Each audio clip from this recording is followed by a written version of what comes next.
Hi friends, இன்னைக்கு நம்ம காருக்கு செராமிக் கோட்டிங் போறதை பத்தி நம்ம பார்ப்போம். அது எங்கன்னு பாக்குறீங்களா? நம்ம திருச்சி KK நகர் சுந்தர் நகர்ல லொக்கேட் ஆயிருக்கு 5K கார் கேர்ல தான் பார்க்க போறோம். ஆக்சுவலா செராமிக் கோட்டிங் அப்படின்னாவே நம்ம பழைய காருக்கு போட்டா போதும், புது காருக்குலாம் தேவையில்லை, ஏன்னா புது கார் நல்ல சைனிங்கா தான் இருக்கும் அப்படின்ற மாதிரி ஒரு மைண்ட் செட் எல்லாத்துக்குமே இருக்கும்.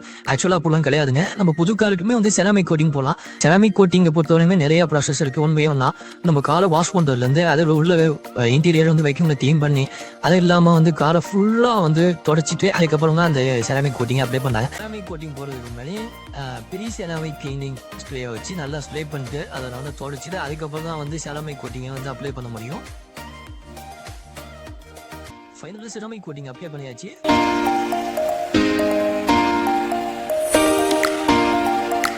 யாரு அது? நான் தான் அந்த பையன்டா. யாரா அந்த பையன்? நான் தான் அந்த பையன். யாரா அந்த பையன்? நான் தான் அந்த பையன்.